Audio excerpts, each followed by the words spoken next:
It's becoming easier and easier to find out who's really a sneakerhead or not, because a lot of these non-sneakerheads or some of these posers, they be coming up with the most craziest complaints known to man. And if you've been in the game, you know that some of their complaints just make absolutely no sense because it's a part of the game. However, as a sneakerhead myself, I know that we can come up with some crazy complaints as well. So in today's video, I'm gonna be going over some of the complaints that I have seen for 2025, and we're literally only in the first month, and I've seen some crazy things. And I also, my personal self, have a couple of complaints as well. So I'm gonna be agreeing with some of these complaints, and some of them I'm just gonna be debunking them because they just don't make any sense. So I got 4 for y'all because I'm 4 to toe. So with that being said, get straight into it, and make sure to follow all the socials and stay to the end of the video because I'm always giving away free sneakers and my clothing brand, what you see on my body, to the homeless and viewers as well. So I want you guys to be a part of that. So let's get into it. Every great man knows when to admit when they're wrong. So this first complaint comes from myself. So back in 2024, I did not like when they first announced that they were dropping every single grail. I didn't like when they said we're getting undefeated 4s, Black Cat 3s, Black Cat 4s, white cements, Galaxy foam pods. I just didn't like that, bro. I thought it was a desperation Hail Mary move from Nike, and I just didn't think that it was gonna amount to anything. But they quickly changed my mind as we entered this first month of 2025. Now, the reason that I had a change of heart with this is because that you can see Nike actively changing their ways from 2023 and 2024. There was a lot of things in those years that I just didn't like. Nike absolutely got way too comfortable, and they thought that since resale popped off, any less years, I would say anywhere between 2018, actually let's just go all the way back to 2015 to 2022. I think that was years of resale where they were just popping, and then 2023 and 2024 is when it started to die off, right? So Nike was like, yo, it doesn't matter what we put out, they're gonna buy it, they're gonna resell it, and it's gonna be a constant circulation. So let's just go ahead and drop anything and everything. It doesn't matter what colorway we drop, it doesn't matter if it has a meaning or anything. We're just gonna drop it and they're gonna eat it up. Well, they quickly understood that the world around us also is changing. So we also don't have that same money, and people were scamming, getting stimmies, PPP loans. We just don't got that money in circulation no more. And you guys are getting greedier because y'all think that we're just gonna buy everything. And y'all even have the audacity to raise the retail every single year. So when I saw that they were gonna drop all these cool and crazy shoes, which I'm not gonna lie, there are a lot of shoes in 2025 that I'm looking forward to, but that's not gonna translate to the masses. I'm a real big sneakerhead. There's a lot of people who aren't even considered sneakerheads where these shoes would be appreciative in their home. But just because we have a fatigue of shoes. When you give us too many shoes, we just don't want it anymore. And then you guys are raising the price. So it feels like y'all are taking us for granted, bro. So I just feel like it doesn't matter what you drop. If you didn't change your ways from 2023 and 2024, when these are your worst years, what do you think is gonna make a difference in 2025? But they did change it. And I think the whole thing revolves around resale. That's a whole topic for a whole nother video. But one of the major things that they did do is that they're gonna make a lot of these shoes limited. And we already see that with the Black Cat 3s. Now, even though some sizes did sit, there are a lot of people right now, as weeks went by, that they're regretting that they couldn't get these shoes. Because a lot of shoes, even banger shoes, you could just walk in any Foot Locker, any Shoe Palace, etc., and just get it weeks later. No one really had to worry about anything selling out. There was no interest. There was no incentive of really buying shoes anymore. And now that time is over. So people are buying up these shoes, and a lot of people are figuring out that they're going to miss out. Even with the banned ones that are about to come out next month, a lot of people are already getting angry because they're not about to cop. And trust me, that's going to be my next complaint. But another thing that they changed as well is they're actually putting in effort to these releases. Again, 2023, 2024, they got super comfortable. They didn't do any type of marketing. They didn't do any type of rollouts. They didn't do any type of engagement with the consumer. Back in the day, Oh my gosh, Nike, bro, Nike had you running around the town doing sneaker stashes to try and get a limited shoe. Like that's some fun and engaging stuff, bro. There were just so many activities that Nike used to do that they just completely forgot about. It wasn't even that they forgot about it. They just didn't care anymore because they just thought that we were just fully consumed in resale and that we were just gonna eat all the slop that they were gonna give us. No, Nike, them days are over just because we don't have the money, bro. You gotta adapt to the world around us. And so they ended up doing that. They ended up starting to slowly, and it's only the first month of 2025, so they've already started doing some marketing, some rollout, some ads. They're bringing in some new people as well, and I genuinely like that a lot, bro. You can even see it with the band ones. I love this example because it's gonna come up in these other complaints, trust me. But the band ones, bro, they did a commercial for it at a Christmas NBA game. They had Fabulous. They had him wearing the shoes, and then they had it censored out. I thought that was pretty cool. And then they censored out their own social medias. And now they even deactivated all their social media. So even if you're not like a real sneakerhead and you even know what this means or not, it's still gonna cause some questioning. Like, oh, why can't I go on Jordan's Instagram? Why can't I go on their Twitter? Why did they deactivate? Is something happening? What's about to happen? How people are curious and engaged again. So now we're going back on the internet and figuring out and going in these communities like, bro, what's coming up? Like, is there anything big in sneakers? The last 2 years, no, bro, you could literally drop the most devastating sneaker news bomb of all time, and I promise you, no one would bat an eye. But now, people are back intrigued, people are back engaged, and this will follow, hopefully this will follow continuing the whole 2025. I don't see a reason why they not, and they've already kind of like thrown hints at other shoes that they're going to continue doing these type of just engagement with us, doing the stuff that they should have been doing to begin with. So I was wrong, but Nike did prove me wrong by changing. If they didn't do any of this, if they were just gonna drop all these shoes, have them just a bunch of stock and you can just get them at their Foot Locker weeks after they come out, it just wouldn't have been interesting, bro. There has to be some type of element to the game to keep us engaged, and they just completely lost it. So Nike, you proved me wrong. I'm sorry. I'm gonna apologize. Here's your apology. So, complaint number 2. So this is actually gonna be complaint 2 and 3 because they go directly hand in hand. Because man, the band ones are stirring up some controversy. I told you, bro, it's gonna come back up. I told you, these band ones is something serious, and it got people heated for real. But this is the stuff we need. This is the type of engagement that I was just talking about, bro. I feel like there always needs to be 2 different sides, bro. Having just a euphoric type of society, no one can really enjoy that, bro.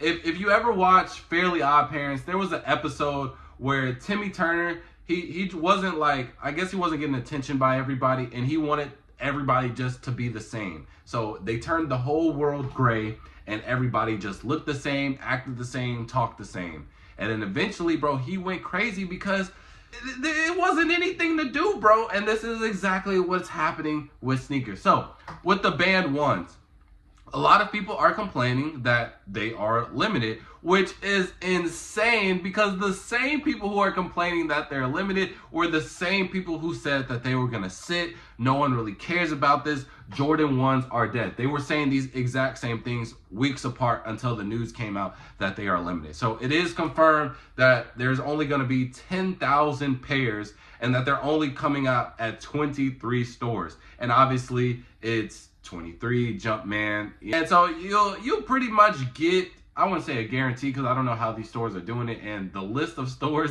that are getting them, they all backdoor, and we already have some on the market. But regardless of any of that, a lot of people are getting mad that they are limited, even though they were just complaining about them sitting and that they didn't really care. But if you didn't care, if you just thought that they were gonna sit and you weren't even gonna pick them up, why does it matter to you? Why are you complaining about it? Me personally, I think this complaint is 100% dumb because I think the 85 bread is such a OG shoe, bro. I feel like only a select few of sneakerheads even enjoy the 85s. Me personally, I don't like the 85s because one, I'm not really attached to Jordan Law. I'm in my early 20s, bro. So I like all the hype stuff. I like the new stuff. So anything, I don't care to have a one of one to the same exact shoe that Michael Jordan himself wore.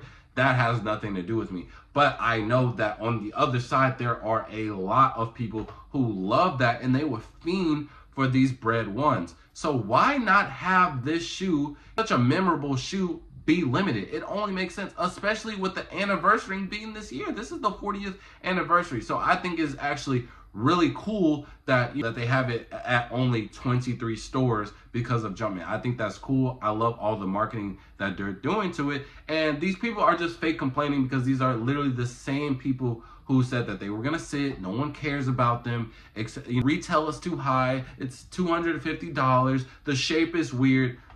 Like, bro, how can y'all complain about all that and say that y'all don't care about them, but now you're getting mad that they're limited? If they're limited and you said that you weren't going to pick them up, this is something that you don't like, then why are you complaining? Oh, it's because now everything is not on a silver platter anymore because you can't get it. And now we're entering in an age where resellers are basically going to come back. And it really has nothing to even do with resellers. It's just that the demand is going to be higher than the supply, and a lot of people don't like to work for what they want. You know what I'm saying? And it happens in every single market, and I just don't understand why the sneaker market is the only market where people complain about it being an aftermarket, bro. Pokemon cards, watches, well, not really cars, houses, etc., bro. There are so many different markets where there is a aftermarket. If there is a sought after item and it only has a limited supply, bro, they taught you this in 5th grade, bro. It's simple economics. It's gonna sell out. And so I really don't like that they're complaining about it being limited. I think this is specifically should be limited, especially since that they are dropping the Black Toe Reimagines the next day, which is, I wouldn't say it's the exact same shoe because of all the stuff that I just said, one-of-one shape, etc. But to the average guy, bro, it's a red, black, and white Jordan 1. They both have the same exact colorway. The same silhouette is the same exact thing to a non-sneakerhead, really. So this is a really good consolation prize, which it won't be really hard to get, bro. These have been pushed back since 2024. There's been a whole bunch of early pairs that are already in circulation. They're basically going for retail or under retail at this point. So if you really want a black, red, and Jordan 1 that you're complaining about, bro, just wait till tomorrow and you'll get the Reimagines. And the Reimagines aren't even a bad shoe. I don't like them either. But again, we're not supposed to like everything that's come out. I like that they have all of this variety now. So if you really want something, you're going to go and try for it. If not, then just sit out and wait for the next release. And now this gets me to complaint number 3. People don't like that they did marketing for the banned ones. They said, why would you make marketing and do all these ads and get everybody's hype up for a shoe that people won't be able to obtain? Bro, that literally is the definition of the sneaker game, bro. It's supposed to have some type of element of chase. Like, that's what makes it fun, bro. So if you seeing all these commercials, if you seeing all these details about this is the closest thing to Michael Jordan, bro, that's gonna make you want to be hungry and try your hardest to go for it. Bro, back in the day before 2023 and 2024 and all down years, bro, there were people flying out to these cities, these states that, only had these shoes. There's been multiple releases where the shoe is only released at 1 store, 2 stores, 3 stores. It's less than 10,000 pairs, less than 5,000 pairs, less than 1,000 pairs. We have multiple of these releases and nobody ever complained until they just started handing y'all stuff on silver platters. And so I think that is also a very dumb complaint, especially since you are the same person that said that these are gonna sit, no one cares about them. Why do you care? Why do you care that they're limited and that they're doing all these rollouts and no one's gonna get them? No, bro, you just don't want to do the work. You don't want to do the work to get a hard to get item. But the people who really want it, the people who are really fans of Michael Jordan, the people who've been in the sneaker game for a long time and like to collect and do all, even the resellers, we're gonna put in work. And it's not like we do anything crazy, bro. Everything in this world, you have the same opportunity to do as the next man. So complaining about them doing their job and making it fun again, that is just the dumbest thing ever, bro. And I completely don't agree. I enjoy it. I like the marketing. Even though that I don't like the shoe, I enjoy everything that they're doing. So as a reseller, I'm going to try. And if I don't get it, I understand. And if I do get it, I'm going to sell it. And if someone who wanted it really bad and they tried their hardest, they're going to buy it, because that's exactly what happens. If you want something bad enough, you're going to go and get it, bro. That's the name of the game. And I feel like we shouldn't exclude that when it comes to the sneaker market. So that's 2 and 3. And now we up for number 4.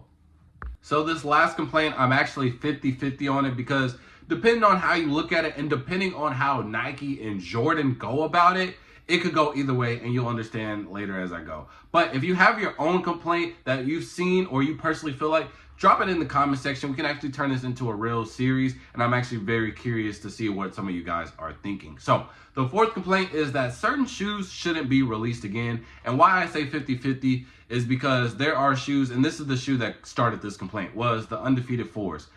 I don't think that the Undefeated 4s should have dropped. I think it is kind of crazy, because if you're not familiar with Undefeated 4s, this is actually the first collab Jordan. And there were only 72 pairs in the world. That is why right now it has just an extreme price tag on it. And I feel like by just releasing these shoes again, you're tarnishing its legacy. It just doesn't really make sense. That's like restocking the Mona Lisa or having a 1-of-1 baseball card, and you're just like, you know what? Let's just drop 1,000 more pairs or 1,000 more cards. You feel what I'm saying? Like, it just doesn't really make sense, because you're tarnishing the legacy. And people have already been in my comment section talking about this, and they said, well, bro, it's just a pair of shoes, so it's different from anything else. You have to understand, yes, it is just a pair of shoes. Yes, they are just supposed to be meant to wear it, etc. I get that. But some of these shoes, the story behind it, what happened with these shoes is what causes its extra value, bro. And that's, again, with anything and everything. There is more value to it than just face value. And I don't understand why sneakers is the only market where people just forget about this concept. But the other half of why I think that it's okay to drop these shoes, and Nike actually is doing a good job, I just want to see how they're going to actually do it. So right now, they are saying that they're going to have 2 different versions of the Undefeated 4s. They're going to have a Nike Air version, and then they're going to have a Jumpman version. So one of these is going to be super limited, and then one of them, I don't know how limited they're going to make, but it is going to be more accessible than the other one. So it would actually be really cool if they did something to where they had the really limited one. They would only do maybe 72 pairs, and it was exclusive to Undefeated itself. And then it would bring back that same energy. Because again, the Undefeated 4s, they were brought back in like early 2000s. I don't know if I was even born yet when they came out. But that's what I'm saying. A lot of people, even the new sneakerheads, somebody like me, where I got in the game and now I have established my status in the sneaker game, being in it for a very long time, I was never around for it. You dig what I'm saying? And I'm keeping it a buck with you. The only reason I even know about the Undefeated 4s fight was because I watched a Netflix movie called November Rules, and it basically they had the Undefeated 4s in there, but they were making such a big deal about it, and I actually did like the colorway, so I looked it up and I saw that they were going for like 20,000, and then I did my research on them, and I was like, oh. But a lot of people, 1, they have never seen that movie, or 2, they're not gonna do their own research, and they just never lived in that moment. So to be able to give us an experience to where we can replicate that same experience of having only 72 pairs of this, one in a lifetime collab shoe, I think that would be a very interesting concept. But obviously, just bringing out 72 pairs would, again, defeat the purpose as well, because basically only family and friends is going to have it, and it's going to be a huge mess. So having that section and then having a more limited shoe, but more than obviously 72, I think that would be a really good deal, and I think everybody would be happy. So that's why I'm 50-50 on it, but you guys can let me know, how would you feel about that? Because again, 2025, they're not over with announcing shoes, so I already know that they're gonna bring out more grails that probably shouldn't be released. But if they do it the right way, I think it's 100% fine. And I think the main thing is bringing that engagement to people who are just now entering the sneaker game, or the younger generation who wants to be a part of it, because there's really no good entry point, and there's no good connection from back then unless you just decide to deep dive. And I feel like you shouldn't have to just deep dive and research. I feel like there should be events and things like that to where you can be immersed in something that you weren't a part of. So those are my 4 complaints. Let me know how y'all feel about that, man. I think some of them, they're just dumb, and some of them, they make sense. So I appreciate y'all for making it to this part of the video.